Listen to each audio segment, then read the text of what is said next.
Un compte dénommé Fonds de solidarité pour la sauvegarde de la patrie a été créé pour la mobilisation des ressources, le financement des appuis au renforcement des capacités des forces de défense et de sécurité engagées dans la lutte contre le terrorisme et l'insécurité, ainsi que la prise en charge des victimes de ce fléau. Je tiens à remercier le peuple nigérien et le comité de gestion de ce fonds pour leur engagement dans cette mobilisation. Au plan de la justice sociale et de la restauration de l'État et du peuple dans ses droits, la commission de lutte contre la délinquance économique, financière et fiscale COLDEF est à pied d'œuvre pour instruire tous les dossiers relevant de sa compétence.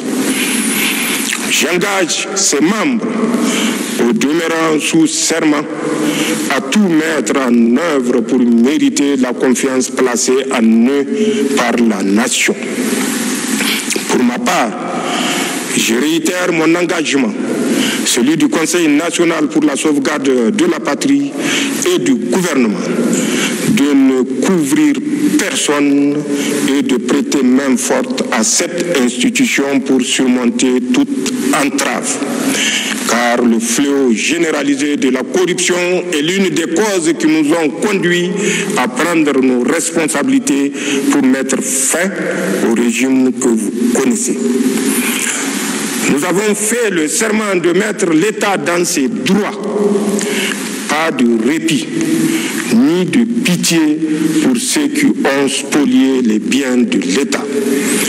Nous avons instruit la COLDEF à travailler en toute transparence, tout en respectant les droits des uns et des autres. Nigériennes, Nigériens, mes chers compatriotes, la campagne agricole et pastorale de cette année n'a pas répondu totalement aux attentes de nos laborieuses populations. En pareille circonstance, l'État prend toutes les dispositions pour non seulement entreprendre des activités compensatrices pour les agriculteurs et les éleveurs, mais aussi assurer la disponibilité des produits alimentaires sur l'ensemble du territoire national. Grâce à la coopération multiforme avec certains pays amis, notre pays dispose suffisamment de produits alimentaires accessibles sur le marché, et cela en dépit du blocus barbare de la CEDEAO et de l'UEMOA. Je salue cette marque de solidarité des gouvernements de la Guinée, du Tchad, de l'Algérie, du Maroc, de la Guinée équatoriale et tous les autres pays amis qui nous ont apporté leur soutien.